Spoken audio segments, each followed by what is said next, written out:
ಎಲ್ಲಾ ಹಾನಿಯಿಂದ ಕೂದಲನ್ನು ರಕ್ಷಿಸುತ್ತೆ. ಬರೀ Amrut noni reach root premium hair oil.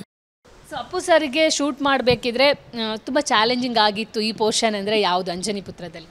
ತುಂಬ ಚಾಲೆಂಜಿಂಗ್ ಅಂತ ಯಾವುದು ಏನಿಲ್ಲ, ಬಟ್ ಒಂದು ಮಾರ್ಕೆಟ್ ಸೆಟ್ ಹಾಕಿದ್ದು ಮಿನೋರೋ ಮಿಲ್ಲಲ್ಲಿ. ಅದು ಬಿಟ್ಟು ತುಂಬ ಚಾಲೆಂಜಿಂಗ್ ಅಂತ ಏನಿಲ್ಲ. ಒಂದು ಸ್ಕಾಟ್ಲ್ಯಾಂಡಲ್ಲಿ ಸಾಂಗು ಶೂಟ್ ಮಾಡೋ ಗೀತಾ ಅಂತ ಸಾಂಗು, ಅದು ಆಲ್ಮೋಸ್ಟು ಫುಲ್ಲು ನಾವು ಎಕ್ಸ್ಪೆಕ್ಟ್ ಮಾಡಿದಂಗೆ ಇರಲಿಲ್ಲ. ಫುಲ್ಲು ಮಳೆ ಇತ್ತು, ಆ ಮಳೆಯಲ್ಲೇ ಶೂಟ್ ಮಾಡೋದು ಅದೊಂದೇ ಚಾಲೆಂಜಿಂಗ್ ಅಂತ ಹೇಳ್ಬೋದು. ಇನ್ನು ಮಿಕ್ಕೋದು ಆ ಥರದ್ದೇನು ಚಾಲೆಂಜಿಂಗ್ ಏನು ಇರಲಿಲ್ಲ. ಅಶ್ವಿನಿ ಮೇಡಮ್ ಯಾವತ್ತಾದರೂ ಸೆಟ್ಟಿಗೆ ಬಂದಿದ್ರಾ ಆ ಟೈಮಲ್ಲಿ? ತುಂಬ ಸರಿ, ಅಂದರೆ ವಾರಕ್ಕೆ ಒಂದೊಂದು ಸಾರಿನಾದ್ರು ಬರೋರು. ಎವ್ರಿ ಒಂದೊಂದು ಶೆಡ್ಯೂಲ್ಡು ಇದ್ದಾಗ ಅಪ್ಪು ಸರ್ ಜೊತೆ ಅವರು ಬರೋರು. ಬಂದು ಸುಮ್ಮನೆ ಎಲ್ಲರ ಜೊತೆ ಮಾತಾಡ್ಕೊಂಡು ಹೊರಟ್ಬಿಡ್ತಿದ್ರು ಅಷ್ಟೇ. ಸರ್, ಈಗ ಮತ್ತೆ ರಿಲೀಸ್ ಆಗ್ತಾ ಇದೆ 10ಕ್ಕೆ. ಎಷ್ಟು ಖುಷಿ ಆಗ್ತಿದೆ, ಸುಮಾರು 7 ವರ್ಷಗಳ ನಂತರ ಬರ್ತಾ ಇರೋದು. ಸೊ ನಿಮ್ಮ ಸಿನಿಮಾಟೋಗ್ರಫಿ ಇರುವಂಥ ಚಿತ್ರವನ್ನು ನೀವು ನೋಡ್ತೀರಾ 10ನೇ ತಾರೀಕು? 100% ನೋಡ್ತೀವಿ, ಅದು ಹೇಳೋದೇ ಬೇಕಿಲ್ಲ. ಬಟ್ ತುಂಬ ಖುಷಿ ಆಗ್ತೈತೆ. ಅಂದರೆ ಅಪ್ಪು ಸರ್ ಇಲ್ಲದೇ ಇದ್ದಾಗ ರಿಲೀಸ್ ಆಗ್ತಾ ಇರೋದು ಒಂಥರ ದುಃಖ, ಬಟ್ ಒಂಥರ ಖುಷಿನೂ ಆಗ್ತೈತೆ. ಮತ್ತೆ ಅಪ್ಪು ಸರ್ನ ತೆರೆ ಮೇಲೆ ನೋಡೋದಂಥದ್ದು ಖುಷಿ ಆಗ್ತೈತೆ. ಸರ್, ಇನ್ನೊಂದು ಬೇಸರದ ಸಂಗತಿ ಅಂದರೆ ಒಂದೇ ಸ್ಟಾರಿನ 2 ಸಿನಿಮಾಗಳು ಅವತ್ತೇ ಬರ್ತಾ ಇದೆ. ಅಪ್ಪು ಸರ್ದು 2 ಸಿನಿಮಾ, ಪವರ್ ಮತ್ತು ಅಂಜನಿಪುತ್ರ. ಇದೆಲ್ಲೋ ಒಂದು ಕಡೆ ಕ್ಲಾಶ್ಗೆ ಕೂಡ ಕಾರಣ ಆಗ್ತಾ ಇದೆ ಅಭಿಮಾನಿಗಳದ್ದು, ಅವರ ನೋವಿಗೆ ಕೂಡ, ನಿರ್ಮಾಪಕರ ಪಾಲಿಗೂ ಕೂಡ ಇದೊಂದು ಸಂಕಷ್ಟ. ಸೊ ಏನು ಹೇಳ್ತೀರಾ ಅಂತ? ಅದು ತುಂಬ ಒಳ್ಳೆಯದಲ್ಲ. ಅಂದರೆ ಅದು ಮಾತಾಡುವಷ್ಟು ದೊಡ್ಡವರು ಅಲ್ಲ ನಾವು. ಬಟ್ ಅದು ಪ್ರೊಡ್ಯೂಸರ್ಸ್ಗಳು ಸಾಲ್ವ್ ಮಾಡ್ಕೊಂಡು ಮಾಡಿದ್ರೆ ಒಂದು ಸಿನಿಮಾ ಪ್ರೇಕ್ಷಕರಿಗೂ ಒಂದು ಸಿನಿಮಾ ಇದ್ರೆ ತುಂಬ ಚೆಂದ ಖುಷಿಯಾಗಿ ನೋಡ್ತಾರೆ.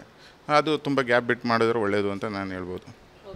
ಸರ್, ಒಂದು ಪೋಸ್ಟರ್ಸ್ ವೈರಲ್ ಮಾಡ್ತಾರೆ ಅಭಿಮಾನಿಗಳೇ, ದುಡ್ಡಿಗೋಸ್ಕರ ಈ ಥರ ಅಪ್ಪು ಇಲ್ಲದ ಟೈಮಲ್ಲಿ ದುಡ್ಡಿನ ನೆಪ ಹೇಳ್ಕೊಂಡು ಅಪ್ಪು ಸರ್ ಸಿನಿಮಾಗಳನ್ನು ರಿಲೀಸ್ ಮಾಡ್ತಾ ಇದ್ದಾರೆ ಅನ್ನುವಂಥದ್ದು ಒಂದು ಪೋಸ್ಟರು ಸಾಮಾಜಿಕ ಜಾಲತಾಣದಲ್ಲಿ ಹರಿದಾಡುತ್ತೆ. ಸೊ ಇದ್ರ ಬಗ್ಗೆ ಏನು ಹೇಳ್ತೀರಾ?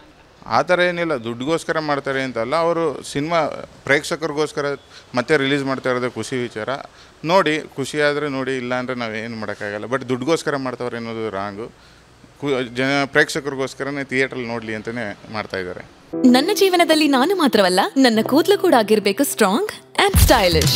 ಬರೀ Amrut noni reach root premium hair oil ನೊಂದಿಗೆ. Reach root premium hair oil. So Appu ಸರ್ಗೆ ಶೂಟ್ ಮಾಡಬೇಕಿದ್ರೆ ತುಂಬ ಚಾಲೆಂಜಿಂಗ್ ಆಗಿತ್ತು ಈ ಪೋರ್ಷನ್ ಅಂದರೆ ಯಾವುದು ಅಂಜನಿಪುತ್ರದಲ್ಲಿ?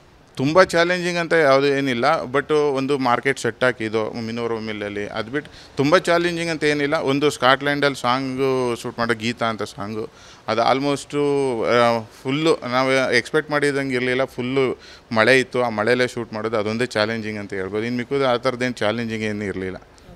ಅಶ್ವಿನಿ ಮೇಡಮ್ ಯಾವತ್ತಾದರೂ ಸೆಟ್ಟಿಗೆ ಬಂದಿದ್ರಾ ಆ ಟೈಮಲ್ಲಿ? ತುಂಬ ಸರಿ, ಅಂದರೆ ವಾರಕ್ಕೆ ಒಂದೊಂದು ಸಾರಿನಾದ್ರು ಬರೋರು. ಎವ್ರಿ ಒಂದೊಂದು ಶೆಡ್ಯೂಲ್ಡು ಇದ್ದಾಗ ಅಪ್ಪು ಸರ್ ಜೊತೆ ಅವರು ಬರೋರು. ಬಂದು ಸುಮ್ಮನೆ ಎಲ್ಲರ ಜೊತೆ ಮಾತಾಡ್ಕೊಂಡು ಹೊರಟ್ಬಿಡ್ತಿದ್ರು ಅಷ್ಟೇ. ಸರ್, ಈಗ ಮತ್ತೆ ರಿಲೀಸ್ ಆಗ್ತಾ ಇದೆ 10ಕ್ಕೆ. ಎಷ್ಟು ಖುಷಿ ಆಗ್ತಿದೆ, ಸುಮಾರು 7 ವರ್ಷಗಳ ನಂತರ ಬರ್ತಾ ಇರೋದು. ಸೊ ನಿಮ್ಮ ಸಿನಿಮಾಟೋಗ್ರಫಿ ಇರುವಂಥ ಚಿತ್ರವನ್ನು ನೀವು ನೋಡ್ತೀರಾ 10ನೇ ತಾರೀಕು? 100% ನೋಡ್ತೀವಿ, ಅದು ಹೇಳೋದೇ ಬೇಕಿಲ್ಲ. ಬಟ್ ತುಂಬ ಖುಷಿ ಆಗ್ತೈತೆ. ಅಂದರೆ ಅಪ್ಪು ಸರ್ ಇಲ್ಲದೇ ಇದ್ದಾಗ ರಿಲೀಸ್ ಆಗ್ತಾ ಇರೋದು ಒಂಥರ ದುಃಖ, ಬಟ್ ಒಂಥರ ಖುಷಿನೂ ಆಗ್ತೈತೆ. ಮತ್ತೆ ಅಪ್ಪು ಸರ್ನ ತೆರೆ ಮೇಲೆ ನೋಡೋದಂಥದ್ದು ಖುಷಿ ಆಗ್ತೈತೆ. ಸರ್, ಇನ್ನೊಂದು ಬೇಸರದ ಸಂಗತಿ ಅಂದರೆ ಒಂದೇ ಸ್ಟಾರಿನ 2 ಸಿನಿಮಾಗಳು ಅವತ್ತೇ ಬರ್ತಾ ಇದೆ. ಅಪ್ಪು ಸರ್ದು 2 ಸಿನಿಮಾ, ಪವರ್ ಮತ್ತು ಅಂಜನಿಪುತ್ರ. ಇದೆಲ್ಲೋ ಒಂದು ಕಡೆ ಕ್ಲಾಶ್ಗೆ ಕೂಡ ಕಾರಣ ಆಗ್ತಾ ಇದೆ ಅಭಿಮಾನಿಗಳದ್ದು, ಅವರ ನೋವಿಗೆ ಕೂಡ, ನಿರ್ಮಾಪಕರ ಪಾಲಿಗೂ ಕೂಡ ಇದೊಂದು ಸಂಕಷ್ಟ. ಸೊ ಏನು ಹೇಳ್ತೀರಾ ಅಂತ? ಅದು ತುಂಬ ಒಳ್ಳೆಯದಲ್ಲ. ಅಂದರೆ ಅದು ಮಾತಾಡುವಷ್ಟು ದೊಡ್ಡವರು ಅಲ್ಲ ನಾವು. ಬಟ್ ಅದು ಪ್ರೊಡ್ಯೂಸರ್ಸ್ಗಳು ಸಾಲ್ವ್ ಮಾಡ್ಕೊಂಡು ಮಾಡಿದ್ರೆ ಒಂದು ಸಿನಿಮಾ ಪ್ರೇಕ್ಷಕರಿಗೂ ಒಂದು ಸಿನಿಮಾ ಇದ್ರೆ ತುಂಬ ಚೆಂದ ಖುಷಿಯಾಗಿ ನೋಡ್ತಾರೆ. ಅದು ತುಂಬ ಗ್ಯಾಪ್ ಬಿಟ್ಟು ಮಾಡಿದ್ರೆ ಒಳ್ಳೆಯದು ಅಂತ ನಾನು ಹೇಳ್ಬೋದು. ಸರ್, ಒಂದು ಪೋಸ್ಟರ್ಸ್ ವೈರಲ್ ಮಾಡ್ತಾರೆ ಅಭಿಮಾನಿಗಳೇ, ದುಡ್ಡಿಗೋಸ್ಕರ ಈ ಥರ ಅಪ್ಪು ಇಲ್ಲದ ಟೈಮಲ್ಲಿ ದುಡ್ಡಿನ ನೆಪ ಹೇಳ್ಕೊಂಡು ಅಪ್ಪು ಸರ್ ಸಿನಿಮಾಗಳನ್ನು ರಿಲೀಸ್ ಮಾಡ್ತಾ ಇದ್ದಾರೆ ಅನ್ನುವಂಥದ್ದು ಒಂದು ಪೋಸ್ಟರು ಸಾಮಾಜಿಕ ಜಾಲತಾಣದಲ್ಲಿ ಹರಿದಾಡುತ್ತೆ. ಸೊ ಇದ್ರ ಬಗ್ಗೆ ಏನು ಹೇಳ್ತೀರಾ? ಆ ಥರ ಏನಿಲ್ಲ, ದುಡ್ಡಿಗೋಸ್ಕರ ಮಾಡ್ತಾರೆ ಅಂತಲ್ಲ. ಅವರು ಸಿನಿಮಾ ಪ್ರೇಕ್ಷಕರಿಗೋಸ್ಕರ ಮತ್ತೆ ರಿಲೀಸ್ ಮಾಡ್ತಾ ಇರೋದೇ ಖುಷಿ ವಿಚಾರ. ನೋಡಿ, ಖುಷಿಯಾದರೆ ನೋಡಿ, ಇಲ್ಲ ಅಂದರೆ ನಾವೇನು ಮಾಡೋಕ್ಕಾಗಲ್ಲ. ಬಟ್ ದುಡ್ಡಿಗೋಸ್ಕರ ಮಾಡ್ತವ್ರೆ ಅನ್ನೋದು ರಾಂಗು. ಪ್ರೇಕ್ಷಕರಿಗೋಸ್ಕರನೇ ಥಿಯೇಟ್ರಲ್ಲಿ ನೋಡಲಿ ಅಂತಲೇ ಮಾಡ್ತಾ ಇದ್ದಾರೆ.